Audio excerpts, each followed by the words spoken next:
নমস্কার বন্ধুরা, পিঁপড়ে কিচেনে স্বাগত। আজকের রেসিপি 5 মিনিটে ম্যাগি তৈরি। সবাই বলে 2 মিনিটে, কিন্তু 2 মিনিটে তো ম্যাগি তৈরি হয় না, তার জন্য 5 মিনিট লেগেই যায়। তো চলুন 5 মিনিটে ছোট হোক বা বড় সবার জন্য ম্যাগি তৈরি করি। তো এখানে প্রথমে আমি প্যান বসিয়ে দিয়েছি, তাতে কিছু পরিমাণ জলও অ্যাড করে দিয়েছি। এবার জলের ভিতরে দিয়ে দেবো পরিমাণ মতো ম্যাগি। তো আমি এখানে প্রায় 2 জনের জন্য ম্যাগি করছি, তো সেই হিসাবে আমি ম্যাগিটা নিয়ে নিয়েছি। আর এটাকে এখন সেদ্ধ করে নেব খুব ভালো করে। তো সেদ্ধ করতে প্রায় 2 থেকে 2.5 মিনিট লেগেই যায়। তো খুব ভালো করে এটাকে প্রথমে সেদ্ধ করে নিচ্ছি।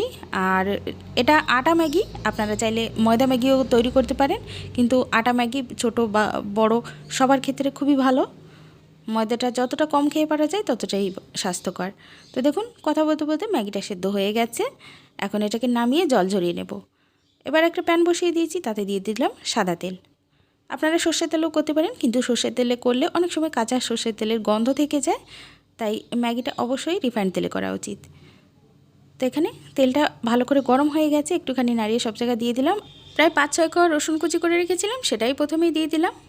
আপনাদের পেঁয়াজ পছন্দ হলে পেঁয়াজও দিতে পারেন, কিন্তু আমি এখানে পেঁয়াজ দিলাম না। আমি একটু অন্যভাবে ম্যাগি তৈরি করছি, আর এর টেস্টটা কিন্তু দারুণ হবে। সাথে দিয়েছি কিছু পরিমাণ কাঁচা লঙ্কা কুচি আর একটু ধনেপাতা কুচি। এবার এগুলো দেওয়ার পর একটা ডিম ভেঙে দিয়ে দিলাম। যদি আপনারা ডিম না দিতে চান তাহলে এটা ছাড়াও কিন্তু তৈরি করা যেতে পারে। তো ধনেপাতা, রসুন, লঙ্কা আর ডিমটাকে খুব ভালো করে নেড়ে চেড়ে আরও 1 থেকে 1.5 মিনিট একটু ভেজে নিতে হবে। দেখুন প্রায় ভাজা হয়ে গেছে। হালকা একটু নেড়ে চেড়ে কালারটা একটু চেঞ্জ হওয়া পর্যন্তই অপেক্ষা করতে হবে, মূলত বেশি সময় ধরে ভাজার দরকার নেই। দেখুন ডিমটা ভাজা হয়ে গেল। এখন এর ভিতরে অল্প পরিমাণ জল দিয়ে দেবো, বেশি না, প্রায় হাফ কাপের থেকেও একটু কম জল দিয়ে দিলাম। আর জল দেওয়ার পর এর ভিতরে যে ম্যাগি মশলা প্যাকেটটা থাকে সেটাই দিয়ে দিচ্ছি। এই মশলাটার জন্যই মূলত ম্যাগি রেসিপিটা সবথেকে ভালো হয়। আপনারা পেঁয়াজ চান, রসুন চান, যাই দেন না কেন, ম্যাগি মশলাটা না দিলে কিন্তু ম্যাগিটা খেতে একদমই ভালো লাগে না। তো জল দেওয়ার পর এখানে দিয়ে দিচ্ছি হাফ চামচ দিয়ে দিলাম সয়া সস, তার সাথে দিচ্ছি 1 চামচ টমেটো কেচাপ, আর এখানে আমার কাছে ছিল গ্রিন চিলি সস, তো সেটাও দিয়ে দিচ্ছি প্রায় হাফ চামচ মতো।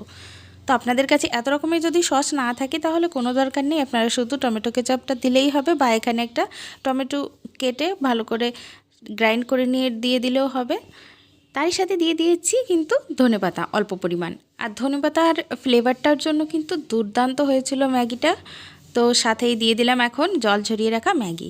ম্যাগিটা দিয়ে নাড়াচাড়া করে 1 মিনিট শুধুমাত্র মিশিয়ে নেব, ব্যাস তৈরি হয়ে যাবে ঝটপট ম্যাগি রেসিপি। সাথে একটুখানি লবণ অ্যাড করে দিলাম, মনে হচ্ছিল একটু লবণ কম হবে, তাই আপনারা চাইলে এখানে কালারের জন্য একটু হলুদও দিতে পারেন, কিন্তু হলুদের প্রয়োজন পড়ে না। তো ম্যাগি মশলায় যেহেতু অনেকটাই কালার থাকে, তাই সেটাতেই দেখুন খুব সুন্দর কালার এসে গেছে। ব্যাস কি 1 মিনিট নাড়িয়ে চাড়িয়ে প্রায় 5 মিনিটই ঘড়ি দেখে টাইম লেগেছে এটা তৈরি করতে। এখন ম্যাগিটাকে নামিয়ে নিয়েছি। দেখুন দেখতে যেমন সুন্দর হয়েছে, খেতেও কিন্তু দুর্দান্ত হয়েছিল। বাড়িতে একবার হলেও ট্রাই করতে পারেন, ঝটপট কিন্তু বাচ্চাদের টিফিন হোক বা বড়দের জন্য এটা পারফেক্ট রেসিপি। তো কেমন লাগলো রেসিপিটা কমেন্টসে জানাতে ভুলবেন না। চ্যানেলে নতুন হলে সাবস্ক্রাইব করে রাখবেন আরও এরকম সহজ রেসিপি পাওয়ার জন্য, আর সাথে এই বন্ধুদের সঙ্গে শেয়ার করবেন এবং ভালো লাগলে লাইক করবেন। আর আজকের মতো এই পর্যন্ত, দেখা হবে অন্য কোনো রেসিপিতে। ভালো থাকবেন, সুস্থ থাকবেন, বাই।